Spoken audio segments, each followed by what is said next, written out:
According to the heroine of this little novel, it's not who you know, but where you go. This is How to Get into the Twin Palms. I want to draw your attention first to the inside panel here, which tells you that this is the story of Anya. Stop there.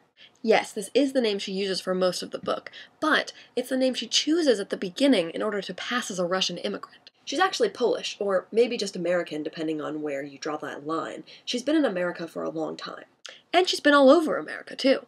But back to the name thing. I have to point out that this insert is asking us to accept Anya on her own terms, kind of like in Moby Dick. Call me Ishmael, and we call him Ishmael. And she says, call me Anya, and we call her Anya. But I think we should be skeptical of this. Sometimes our protagonists aren't willing or aren't able to be honest with themselves in the way authors can be, and this is what happens here. It's actually similar to what happens in Open City. You might remember that I was also deeply suspicious of that narrator, Julius. I spent most of my reading time deeply skeptical about whether or not he's supposed to feel like an actual human. Accepting a protagonist who can't accept herself can be tricky. Let's try tracing it back. We know names are important here, and they're important because they're tied up in language, and language is tied up in culture.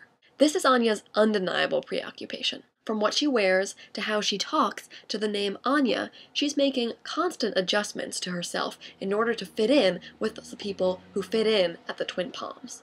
And the Twin Palms is nothing special. It's just a nearby nightclub frequented by immigrant Russians. But it's the principle of the thing. It's a symbol. The club is exclusive, and Anya wants to be in that in crowd. But her motivations beyond that primary human need for belonging are kind of unclear. Why the Twin Palms? Why isn't she trying to fit in with more typical American crowds? Then again, maybe that's the problem with America. It's just too messy, and maybe it's the rigidity of this particular Russian community that attracts her, with their furs from the old world and their particular Russian slang. And it's also not just the Twin Palms. Anya can't seem to resist places she doesn't belong, whether it's the pool at a hotel she isn't staying in, or someone else's beachfront property. She keeps finding her way in and daring anyone to make her leave. And they do, but still. The most striking part of this is that even though Anya feels very alone, perhaps she's not alone in this. Because Los Angeles, the whole sprawling city, is being overtaken slowly by forest fires, but no one seems to be taking the hint. I can't help but be reminded of a newspaper article I read a while back when there were forest fires around Los Angeles previously. This one man said, "If you're going to live in paradise, you're going to have to deal." And I couldn't help but laugh. Isn't that missing the point of paradise entirely?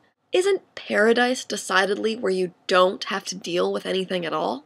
And as crazy as it sounds, perhaps that's the idea here also, that try as we might, we just can't change who we are any more than we can change the city of Los Angeles. That was How to Get into the Twin Palms, and you're watching Brave Little Books.